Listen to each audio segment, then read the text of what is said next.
Hey guys, welcome back to the Southern Beer Review. This is John and I'm William, and we have a treat for you starting tonight. We have been in the car for 13 and a half hours, about 765 miles, and we are in a little town in Northern Virginia called Front Royal. It is Ready for a beer. It is the jumping off point for the Skyline Drive in the Shenandoah National Park, which we're starting tomorrow. And with all the research that we did about breweries in Front Royal, this one that we came to here seems to be the one that's the most highly thought of, and it is called Vibrissa beer. It used to be called the Front Royal Brewing Company, but they opened up another location in Winchester, and they couldn't very well call it the Front Royal Brewing Company in Winchester. So they changed the name to Vibrissa, which apparently represents a type of whisker on animals. But in any case, we are super excited. We're going to call this Blue Ridge Parkway Porch Series Stop 1, and I'm going to let John tell you about the beautiful stuff we have in front of us. Before I do that, I just want to give y'all a sense of this place. It's a really nice patio area. I don't know if you can see, that's probably more of the dining area over there. Yeah, nice outdoor space. And it's just a beautiful evening here in Virginia. I mean, sun setting, and just gorgeous town. Couldn't ask for better atmosphere to sample these beers in. The town of Front Royal goes back a couple of hundred years, just like, Virginia's is steeped in history. It also happens to be my favorite state. So again, Vibrissa Beer Company. This is Blue Ridge Parkway Porch Series number 1, and I'll let John get us started. We're focused on some of the lagers here because we looked at their beer menu and the lagers jumped out at us, so we decided to do a little bit sampler of the lagers. So the first one up is a Hell's Lager, about 5%. It's a silver medal winner at the 2021 Great American Beer Fest, and it's called Park Pass. I immediately get the German hop influence. And almost German yeast too. I get that's German yeast. There's almost like a hint of a German Hefe a little bit. It's not a Hefeweizen, but you almost get that influence. Maybe it's because I've been all day wanting a beer, but that tastes so good to me right now. That's good. Excellent. All right. Are we gonna rate as we go, or are we gonna do? Why don't we just do it all at the end? Just a general rating. Yeah. Good idea. Okay. Sorry, we've been in the car for 14 hours. This is the Piccolo, which is an Italian Pilsner. It comes in at about 4.3%. I don't know. I've never had an Italian Pilsner that I'm aware of. I've had one from Highwire, but I don't really know what makes it distinctly Italian.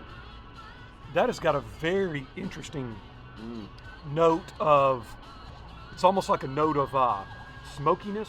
There's also sort of a herbal quality to it.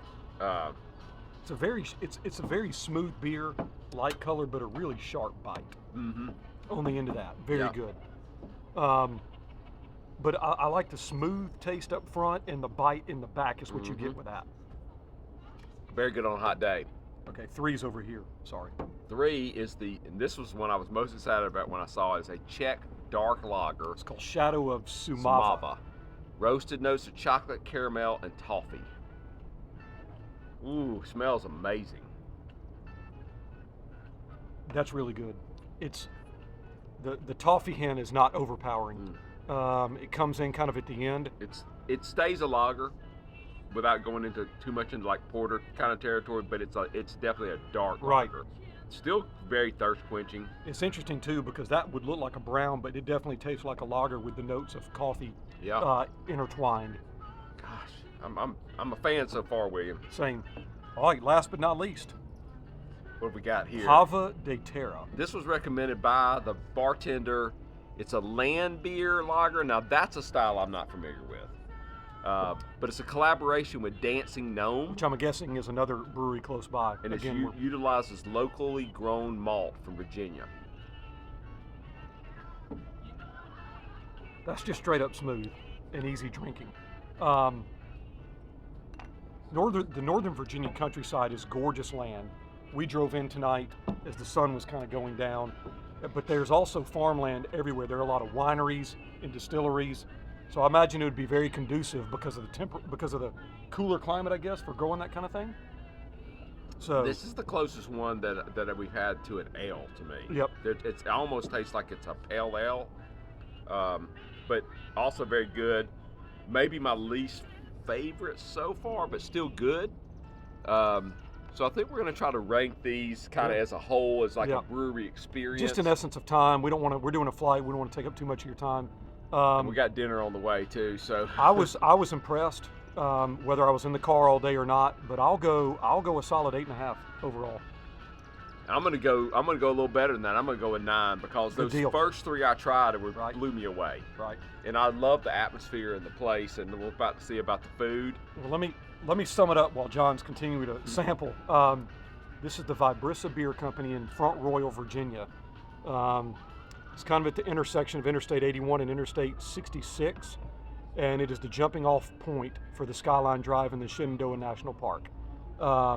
If you're ever up this way, give it a I mean, first of all, it's summertime and it's 8:20 and still plenty of daylight because we're on Eastern time.